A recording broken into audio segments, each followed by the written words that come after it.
Shalom. Welcome back. You have entered or re-entered the House of Neshama, hosted by myself, Ariel, And me, Isa.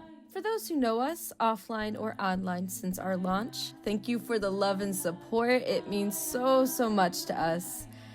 And for those who are new, we're so happy you found us. Yeah. So, what are we doing here? The House of Neshama podcast is a place where we muse over Jewish culture, rituals, and humor. Kvetch about the complications about our Jewish identities. And certainly lots of that in this episode.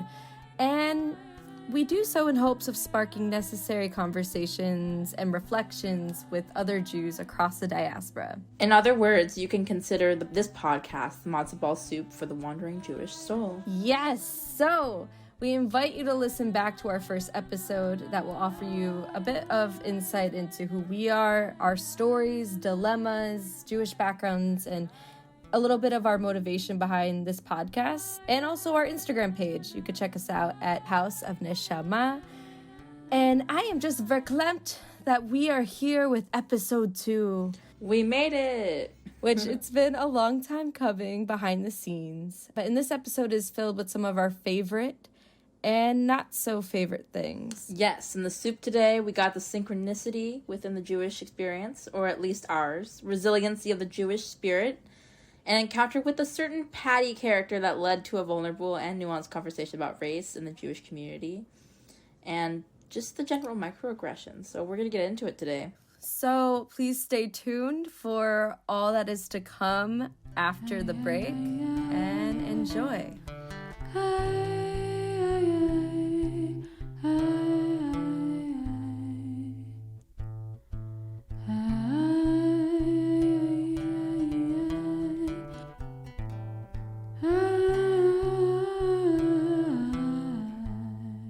So Isa, what was Jewish about your day?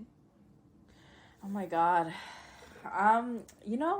Today it was very literal. I had some bagels from this place called Russ and Daughters. It's like legendary place in New York apparently, but I was showing my friend around New York City and was like, we have to like go and like have some bagels. He really wanted some, and me being new here, I was like, I don't know. So I had to Google it. Where is the best of the best? So I was like, okay, I have to find this place, and it was bomb. Okay, let me tell you, the bagels were like fresh, like schmear salmon. There was just like where you see ice cream. Oh my god, those like tubs. It was perfect. Like different schmears, and they had like little spoons in them. A Jewish ice cream shop, like yeah, a Jewish ice cream shop. No, but it had everything. They had like hamantash in there. They had like they had matzo ball soup to go. Hey, they had like Dr. Brown's. My dad loves that. Wait, it's so I didn't good. know that's Jewish. Oh, it's Jewish. Really? My dad always had it in the house, and I never made the connection. It's Jewish because they have a root beer. They have a cola, like a cream soda.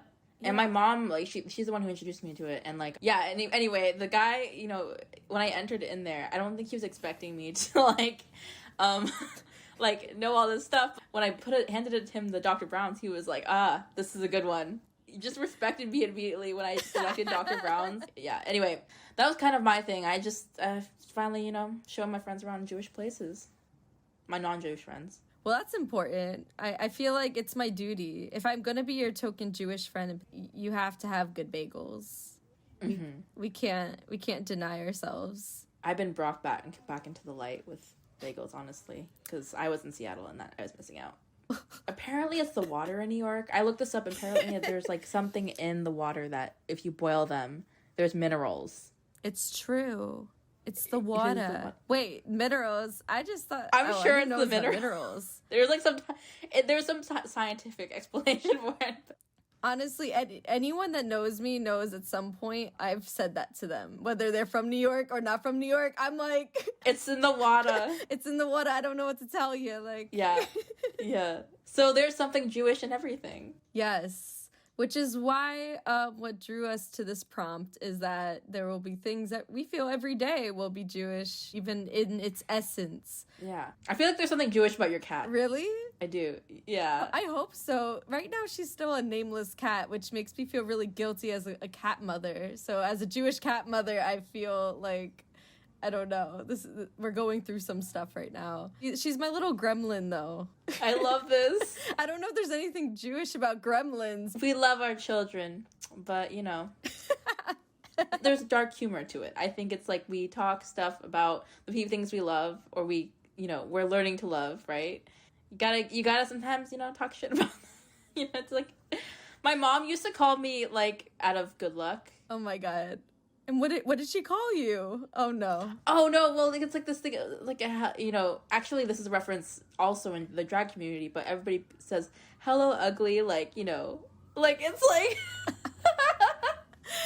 Wait, I remember when you told me this last time, and I still was like, wait, like, I don't think I've ever come into contact with someone just calling me ugly out of endearment. Yes, out of endearment. Yeah. Like, you're ugly.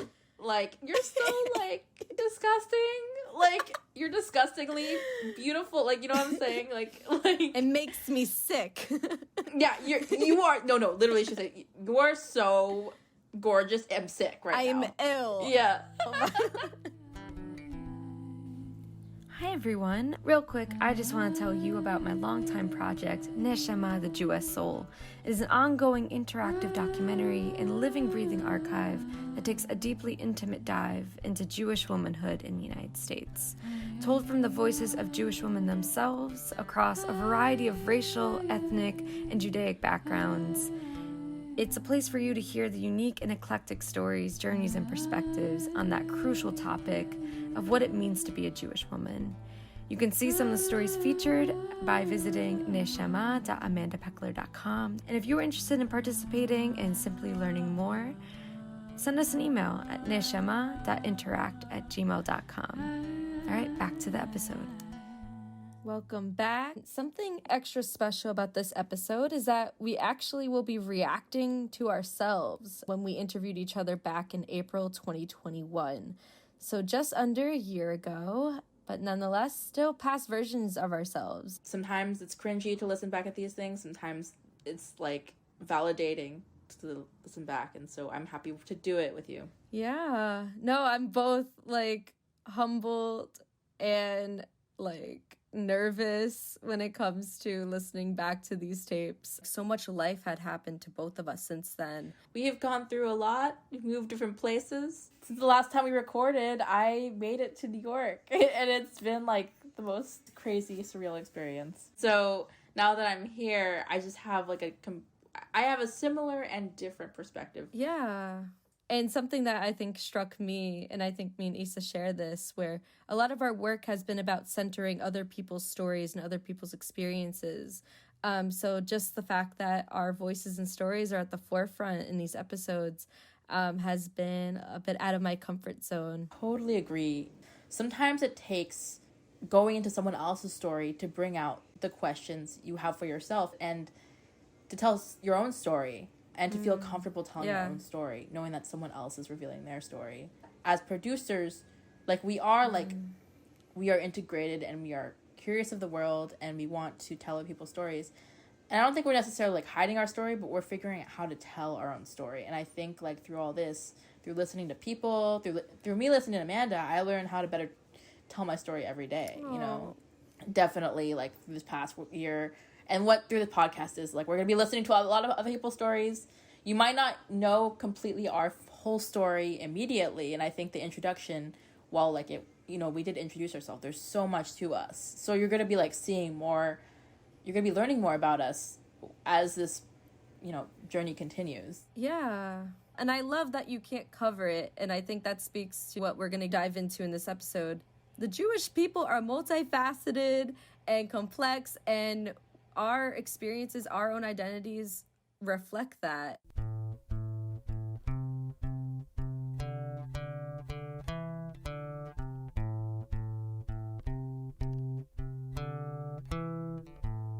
So as Amanda said, we recorded this back in 2020, no shame, 2021. But you know what? Yeah.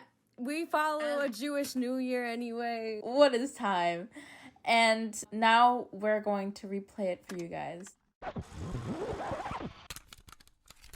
I think that, even though I'm adopted, I feel like I have this, like, ancestral connection with like my grandparents, my great grandparents and their grandparents. And I just like, I definitely feel, I mean, there's pressure there to like continue the traditions, but like, Yeah. I feel like life was synchronous in this way that like I was almost meant to be Jewish.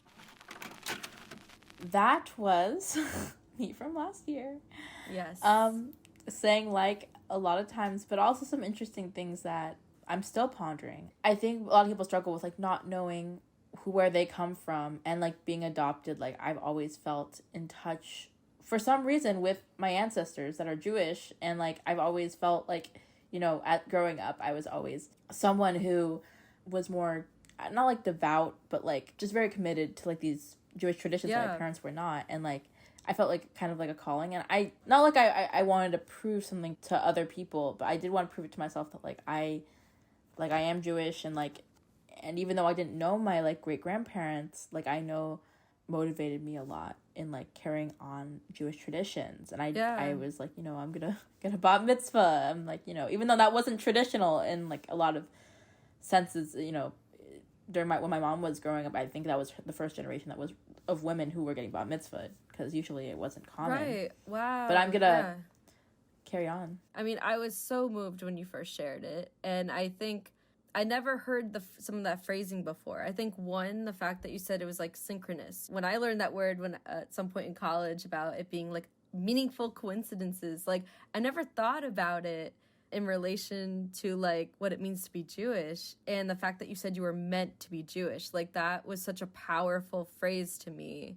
How did you know? Like how does one come to, I guess, to that point where you're like, yeah, this was meant to happen in exactly the way my life led to this moment? This idea of like destiny, like I mean, we talked about it. I mean, and you reminded me of the, you know, the word basheret, like yes, it's meant to be. It's, for me, there's no other way of life. I mean, yes, my future is like open and everything, but like I sometimes I wonder, you know, like if I was like adopted by a different family, or like if I was, you know, situations were different, I wasn't, things would be different. But I do think that like I would always be searching for something, and I do think that like for some reason like these are the moments that, not like there's like a divine intervention or anything, but I do think that like it was kind of like meant to be, that I was always going to be aligned with a religion or a spiritual practice that honored resiliency, and like just, and we're going to get into that too,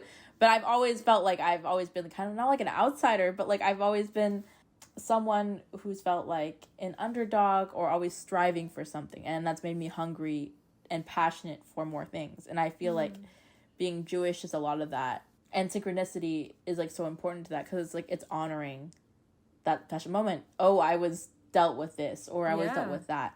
No, it was like meant to be in a positive way. And whether you're meeting someone, I believe me and my mom adopting me, my dad adopting me, like we're like synchronous, because we're just so familiar. And I don't know, people describe it like that, like you're not, and I know you've phrased it as like actively choosing something, but it's kind of like just like there's no control over it, it's just kind of meant to be. Yeah, no, of course. And I think, right, you could choose what you do with the information, but you can't help what is just meant to be true. Like I think even like the ways like we met, and I think that this definitely speaks to the fellow wandering Jews, right, where it's like we maybe weren't intentionally, or maybe we were somewhere deep inside, but we're not given more quote unquote obvious spaces to find other Jews or like-minded people. So that's where it does feel like synchronicity when you find another Jewish person in an unexpected place. And you talked about that in our first interview, even in Seattle, right? Because when there's and I felt that way growing up in North Rockland, when there's less Jews around, when you do find each other, there is something really special about that. Yeah, and like if I meet someone who's another minority, you know, has maybe not the same experience as a Jewish person, but like, you know, they don't feel like recognized or whatever, I have that similar relation with them, you know, if they're Muslim, or if you know, they're a fellow adopted person. And I think it's just that like Judaism really values that, like people who don't feel like they belong, or like, you know, they invite them in. You know, it's very inclusive and like, well, it's supposed to be, right? Yeah, it's supposed to be inclusive. But I think it comes down to values. Like, at the end of the day, like, we know what it's like to feel alone, and we want to help someone else then to make them feel less alone. Another thing that me and Issa definitely really value, and something Issa really showed me, is like, it is how special that is of sharing each other's stories. Because, right, you could meet another Jewish person or someone else that shares a specific identity with you. I would say, I believe, like, there's unspoken things where it's a common understanding. It's familiar. It's a sense of home. And at the same time, if you don't actually go into that exchange, you can't actually build community from there. It's not enough to just be like, I recognize you as we share this one thing. I think our desire is then from there, you connect further and you see the ways that you share things, and also there's distinctions. All Jews might be connected, but that doesn't mean we're a monolith. Doesn't mean we're the same. So I think that's even more powerful if you're connected despite having your differences, which makes me feel, I don't know, that feels like so cheesy when you say it out loud, but it's true. And it's like I think vulnerability is also a big part of that, where it's like, we are, not like we predetermine our destiny, but I feel like if you are open to the world and you're like, you know, you're open to a level of vulnerability with other people, like, that's going to bring people into your life that you're going to learn a lot from, and you're going to have a lot of commonalities. And I think that's like why we met, and why we connected so well, because we were like thinking about, you know, telling stories in a way that were emotions piece. We were thinking about how people... It's ethics. We were thinking about... justice, ethics. Should we be even picking up the camera? Yeah. And I do think that came from, I mean, that's our education, but also just like the values that we have grown up with. And that's where I believe that like synchronicity connects with Judaism, because when we practice these certain rituals, we are being mindful and we are opening ourselves out to people, meeting people. Yes, so more to come on that topic. Yeah. And stick with us after the lovely music break from the wonderful Marnie Loftman. We love Marnie.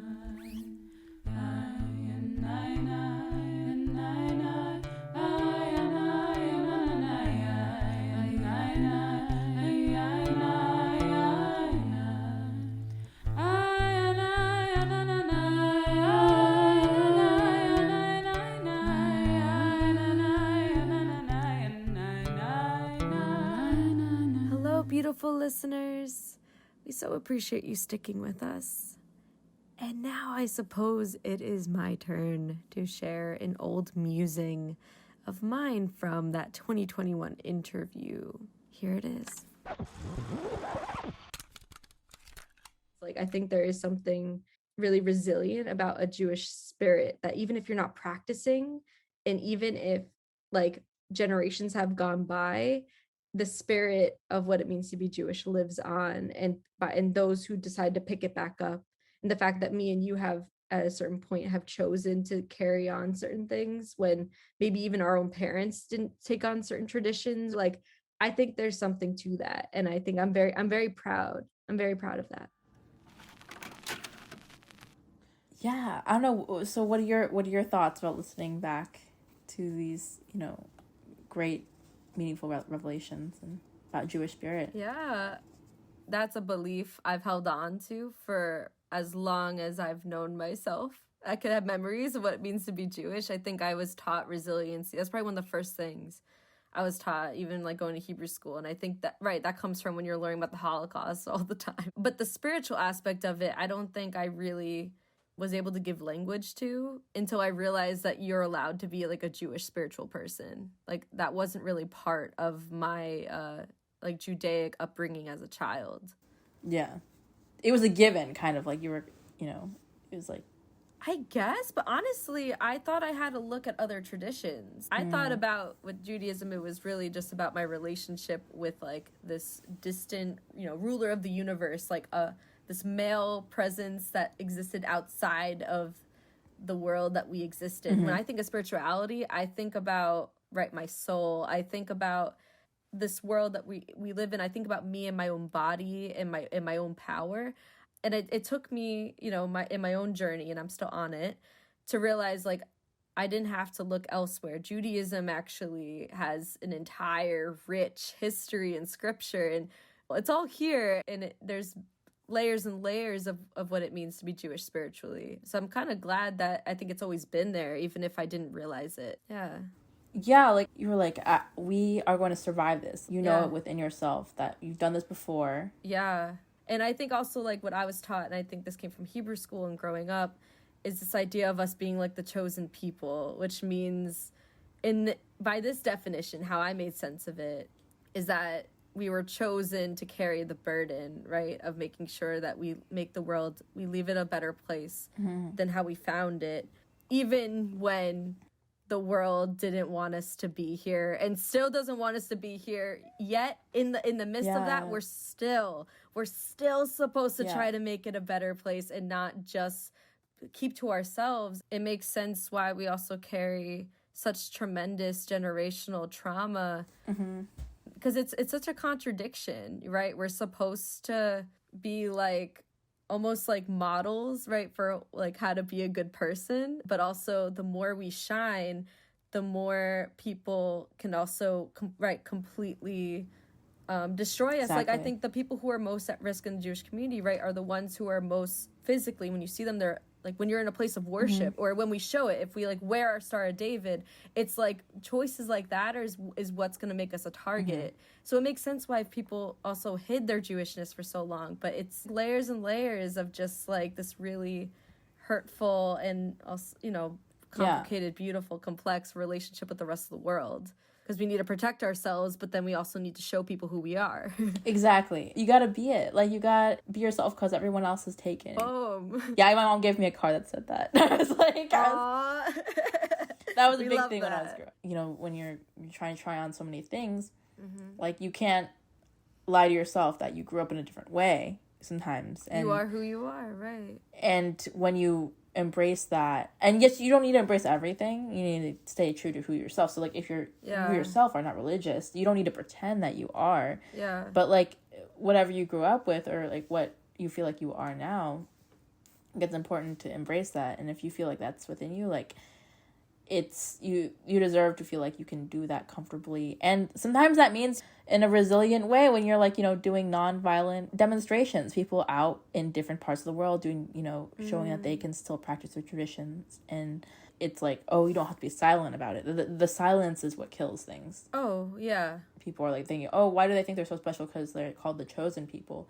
Like, I'm not like I said, like that thing that's like a dangerous word at all. It's just, I do feel like sometimes we call attention to ourselves, but like not in a way that's like we're better than other people, but we are saying that like we are proud of our traditions. But it is interesting, whenever it gets to that point, it's a threat to other people. So even though it's like not even if it literally has nothing to do with them, and it does not erase the fact that like we still are here in all our like complications and multiplicity, but all people really want is like, oh, so you think you're better than me? You think you're better than me because you're the chosen people? It's like, we didn't choose to be I'm like flipping my hair. We didn't choose to be chosen. Yeah. Thank you very much. Like, we're right. We have to, we either rise to the occasion or not, but sorry, we can't help it. Yeah. I think the thing about being proud of your culture is that like it creates a space where people feel comfortable being proud, but it's that's something that other people can learn from. It's not, you know, just because someone has like talk about Black excellence doesn't mean like you're not part of that conversation. You can like help empower Black people and Black communities without feeling like it's impending on you. Yeah. And obviously you're like, you know, acknowledging privilege and everything, but I do think that it takes acknowledging that how positive this can be, honoring Jewish resiliency, learning from Jewish resiliency. I think definitely we need a lot more education. I think when people hear Holocaust education, they're like, what comes up is like, why are we learning this? There's so many other things going on in the world. And I think like this is an introductory point like of like how this can happen to people and also how people were able to beat this. And I think it is a good example of that, like how people were able to be resilient. And yeah, I know I am afraid sometimes to bring up the Holocaust because it's something like people have been like, oh, well, we've learned about that. But I don't think Jewish resiliency is something that has been taught. Oh, I totally agree. I think for me, in even my Hebrew school, you know, teachings growing up and yeah, definitely barely happened in my public school education. And, we're only scratching the surface here. There's so much that we can learn. And really, yes, anyone can be learning from Jewish resiliency.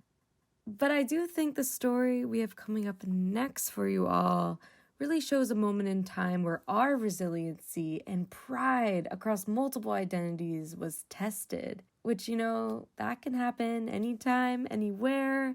And for us, it was unexpectedly at a dinner party with an ignorant but bold stranger. So we hope you're ready for that meal, because we were not. But it is definitely being served, so be sure to stick around for that after the break.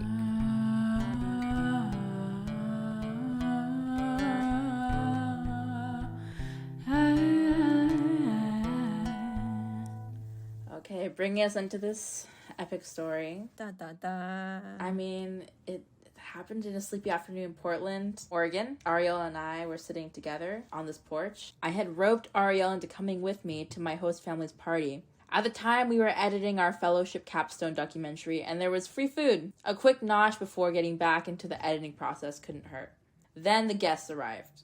Yes, a woman with about short bleach blonde hair. She had a bob haircut. Yes, we mustn't forget the bob. Kind of not a valley girl, whatever the Pacific Northwest version. She definitely a hiking mom, hiking Karen. She's a hiking Karen, but for us, she felt like a Patty. So she walks up the wooden stairs with her husband. He seemed like a nice guy, and their children, which we found out pretty quickly were homeschooled, which we think that's an important detail for you all to know. And upon sitting down, one of the first things that happens, she looks at her husband and just kind of was looking at me, and she said this out loud, so I heard every word. And she said, Todd, doesn't she look just like Rebecca? The girlfriend of And from that moment, I already knew where this was probably gonna go. When you just feel it in your bones, something even playfully anti-Semitic might be coming. And needless to say, I was spotted. I was looking over at Ariel, and I was like, this is an awkward situation, and also, she's not responding, so is this woman getting the hint? I mean, luckily, she went back to small talk, and then, out of nowhere, she came at Ariel again and exclaimed, "What are you?" Surprisingly prepared and definitely unprepared for this question, but I responded with enough sass to know she wasn't going to be happy with my response. But I said to her, "I'm white, just like you, Patty." So, she said things to clarify, "Oh no, I was just asking, your family, where are they from?" And it kept going until it was practically forced out of me. I stammered it out. "I'm Jewish." Thinking to myself, is she happy now? What a relief for her, that she was right. Because I wasn't her kind of white. That was freaking, first of all, I remember being there and just being you had just been, transplanted yourself to Portland for a summer. You knew you were not going to be there. You probably were I'm only going to be here for a little bit. I'm just going to leave soon. So yeah, I'm not here to make friends. I'm here to make change. I'm here to make documentaries. But then after all that, she did take a break on me. But unfortunately, I was next, and how dare she not ask me if I'm Jewish? She did ask about my nationality, though, and where I'm from, but I guess I'm used to that. Jewish is not something people guessed when they see me. I told her, I was Mexico? Then she went off on a tirade about her experiences in Mexico. Something along the lines of spending years smuggling babies across the southern border. Claiming that these moms that were giving away their babies were prostitutes and couldn't raise them. It's really hard to, give away a child, and it's a very sensitive subject, which I was really stunned how she was, kind of throwing it out there that fast and very casually, right, at a dinner party.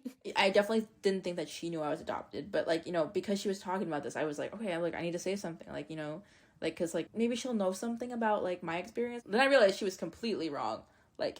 As soon as I opened up to her about this, I was I was adopted from Tijuana. Her eyes lit up, and she was like, "Oh, honey, your parents probably bought you." Oh and I was like, "Oh no." Abort, like Control Alt delete this conversation. This lady does not know me. Like, but like Ariel, I really want to know how far she could take it. I mean, and I did feel infantilized in that situation because I don't know. It's like she was like bringing me to the light of like who I am. That whole white savior mentality. Just because I'm adopted doesn't mean it has to be a tragic story. I mean, nothing else mattered in that situation. It's like people, they focus so much on a certain aspect of identity that they just forget the rest. And really that absence that bugged me. I think just, you know, sitting there, like witnessing like how invasive that was, just coming for you and your roots, like in such a casual way, just between the energy that must take, or maybe this was a casual Wednesday night for her. So you would think she would need a rest, but she was just getting warmed up. You know, it kind of felt like a tennis match.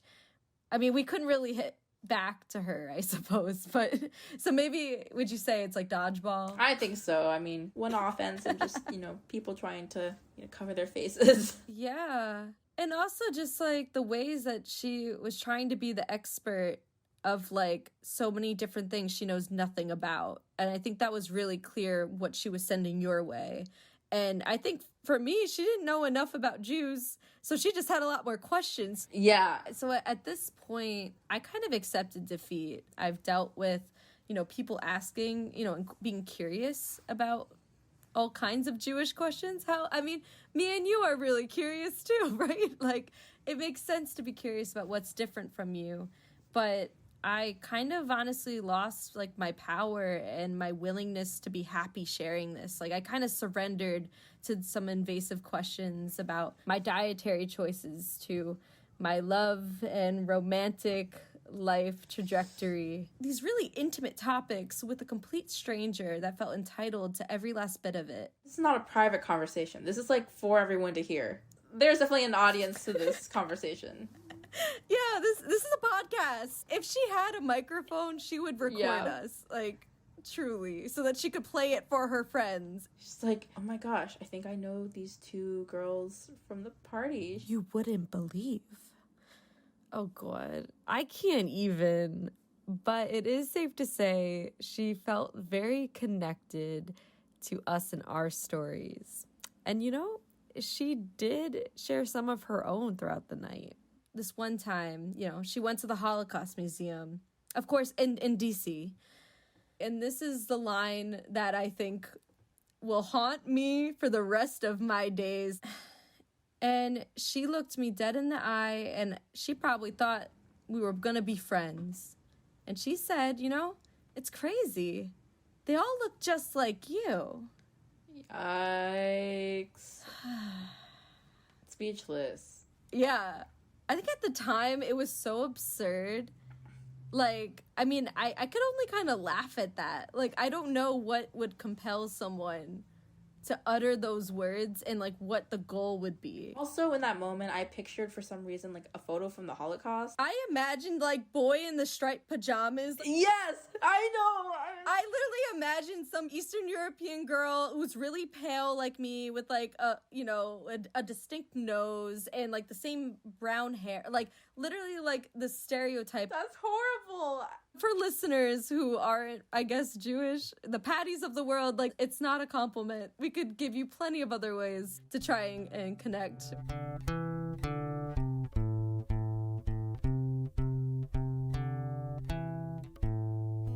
Cut to two tired friends sitting on a metallic bench as the sun is setting. You know, I think we were waiting for the bus and looking at each other, exhausted. Like, people like this still exist. People ask these questions. They, you know, pigeonhole people, and, you know, there's ignorance in both ways. Like, not knowing anything and then also knowing the wrong things, the social norms that have been upheld by white supremacy. And of course, to her, maybe it would just become another story that she'll share at her next dinner party, or her children that she teaches how the world works and who lives within it. Or maybe it's entertainment. And for us, a story that we would remember, guys, 4.5 years later. Everywhere we have gone, we are together, and we have repeated the story.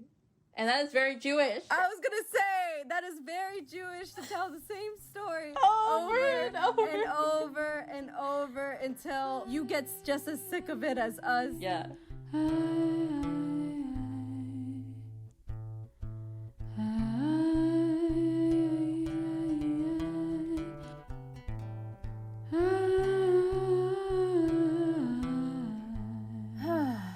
Well, we have a lot to unpack from that glorious time. You know, there was a lot going on. But I think for starters, I mean, I think something that was, I know, noticeable for me was I had less experience dealing with those kinds of exchanges. But for you, it was kind of like a casual Tuesday, unfortunately. And also, I remember you just sharing that was something that was more normal just in the spaces you navigate growing up. Like, if you could expand on like how that felt, just what Patty was directing attention to. And then, of course, the parts of your identities that completely went, you know, she wasn't going to ask about. Like, she wasn't inquiring about your Jewish identity or literally anything else. I don't know. I've been thinking about this a lot. And like I said in, you know, the story, growing up, I kind of like didn't really feel like I fit in to like the Jewish community because like I didn't look like them. Even though my family, you know, I was raised, both my parents were Ashkenazi Jewish. And then it's like, sometimes I forget about what other people think of me who are not Jewish. And like, because like there's like this whole othering Jews, and then it's like they forget that there's brown Jews. They invalidate it. So like if you were to even bring it up, they would be like, what? How is that possible? Yeah, if you tried talking about race and Jewishness with Patty, her brain would explode. Yeah, and like putting me as a Mexican person into categories, like I said, again, getting into this white savior mentality. Yeah. Because that was to both of us. In that case, as a white person who's, like, not Jewish, like, who's not Hispanic, she didn't consider, like, is harmful in the ways that, like, you are, like, talking about someone, like, traumatic experience. Or both traumatic experiences. You're talking about the Holocaust, and you're talking about someone's adoption from, a country. And, like, for me, it triggered memories of being... not like adopted, but like what's more triggering is like the social stigma of adoption and how people view me as like not being anything else. Yeah, I mean, in the moment, I remember mainly being like a bystander, especially when she was sending all these blows your way.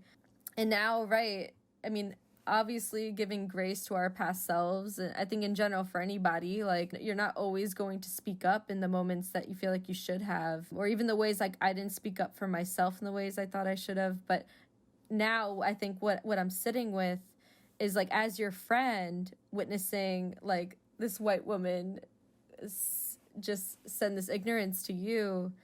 Yeah, like what do you feel would you have wanted the role of that friend to be? I definitely would like someone to come up to my defense, but also situational. And I think really turning the conversation, maybe like asking me more about my experience, turning it away from her trying to claim my experience. Yeah. Also, when you think about agency, I think for both of us, these weren't us sharing anything on our own terms. It was just like this woman pulling it out of us. And I think I remember feeling so powerless, but I think what I'm hearing now is like there would be something really powerful if we were thrown into that situation again. Then we honestly just start to have our own conversation in front of her, you know, like, or like start to push the questions back at her to ask her, what are you? What about, what's your story? Yes, exactly. That is a really good way, because even when you could say what are you without being like at her. It's like, no. I'm distinguishing you from me. Depending where you are in the country, it doesn't matter what I say. If someone wants you to be deemed different from them. And yes, I am different than you, but like, why are you framing the conversation this way? Like, what are you know what I'm saying? Like in a way that's like othering. You can say it like, oh, what do you grow up, doing? And if someone doesn't want to share their experience, like they do not have to. Even from the jump, why does someone owe you? This wasn't like a natural progression. Like, and I'm trying to think about listeners if they're in situations like this. Like, this wasn't like a natural progression where we suddenly started to bring up religion or background or food or, there, where there's like kind of these more natural segues into learning about someone. Very early in the conversation, she wanted these details from both of us or just made these crazy assumptions and She had narratives in her mind about who we were supposed to be based on whatever information she was working with. And we were either supposed to confirm or deny it or just accept it. It's definitely when these moments happen, and I don't know how you felt about this. I know that this experience doesn't happen often compared to like when you were in the West Coast, because like, you know, obviously you had experienced it that way, maybe small microaggressions, but to this extent. Yeah, totally. I mean, I think what created so much shock for me was the fact that at that age, like, I really didn't leave New York. So the microaggressions I would get were more subtle. And I've also dealt with, you know, different microaggressions. They're masked as compliments. Like, oh, you don't look that Jewish. Don't worry. Wow. What is that supposed to mean, right? Or like, don't worry, like, you're cute for a Jewish girl. And at the same time, that did speak to what it means for me being a white Ashkenazi Jew, whether or not, you know, like other people who look like me, you know, have complicated feelings about calling themselves white. When we walk through the world, we're benefiting from white privilege. The anti-Semitism doesn't go away. They don't cancel each other out. But I think for me, it did mean that, like, no one ever asked me, what are you? That was not something that was normal. That's why I had so much shock.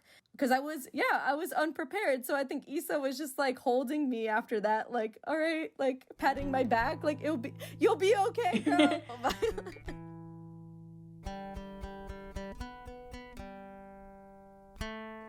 I'm just really glad that we're talking about this. I'm really glad you were there. It was necessary. Wait, I don't want you to go through that again. While I don't wish that experience upon anyone, it did speak to just how power shows up in all of our identities. And I think the fact that we're these two Jewish girls that came in, but because of the bodies that we're in, the bodies we were given, and what people do with that, how they perceive our identities and our stories, we still had very distinct experiences. And that's important, because that highlights what our Jewish community consists of, and that can't go unseen and unsaid. Again, centering this back on ourselves, we're thinking about ourselves, and I think it took me a while to, all of a sudden it became about Patty. I think, like, I was definitely centering this about Patty, and I think I need to take the time to be better to myself and not over explaining things. But I think that I do owe it to myself to, like, you know, and frame adoption in such a like have more confidence in it, and like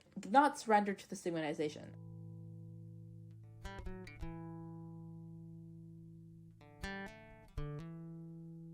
Right. We had this experience at this dinner party, but bringing us outside of it, what is that difference between, you know, being spotted on the basis of any of our identities versus, I guess, feeling seen? You're spotted, like, that's like, oh, you're hiding something and you're not telling me.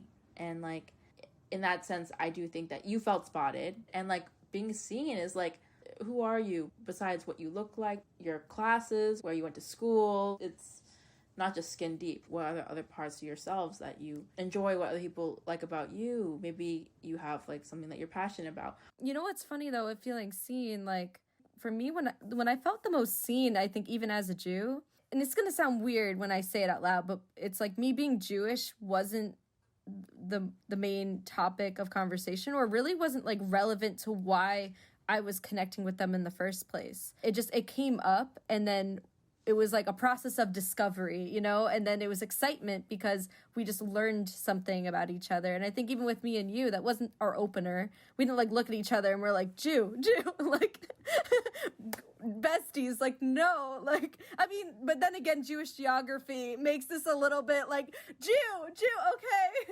we're in. I feel like that's okay with other Jews. Like, that's interesting. Yeah. Like with Jews, I mean, I just feel like, yes, we might not know we have the same experiences, but we do know what it's like to be spotted or like feel like that experience of feeling other, and like, you know, and you can kind of unite on that. And like, and then, you know, there's always a chance that you don't, you know, you meet Jews that might not have the same traditions as you, but you learn. I guess I was excited when I met you.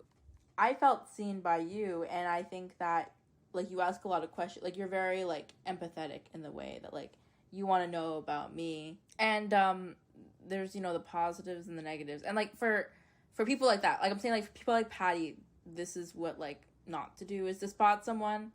And to be seen is really important, and I feel like she needs a lesson, show like spotlighting people without sensationalizing them. Right, absolutely. And I've learned so much simply from stories you've shared with me, Isa, and also listening to other Jews, who don't share the same identities and experiences as me. And it shows time and time again how, these things don't just happen to Jews from non-Jews like this.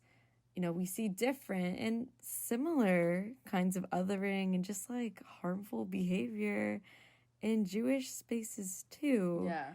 Which, I mean, right, it hits different when it's from your own. Like, that can hurt even worse.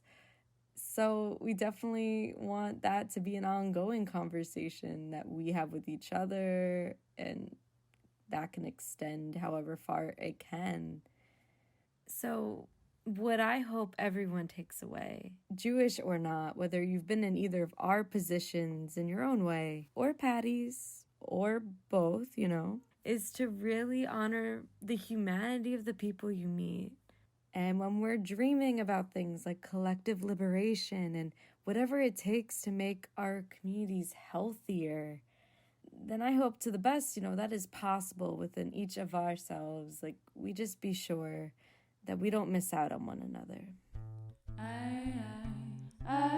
Original music composed by Marnie Lothman. You could find their original and covered music on TikTok, SoundCloud, and Instagram under the handle @singing_Jewess.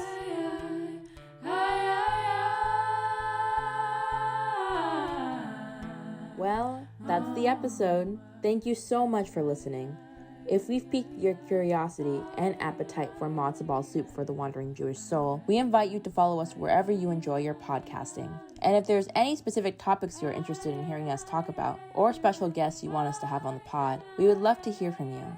So feel free to DM us via Instagram at House of Neshama, or drop us an email at neshama.interact.com. Until next time, everybody.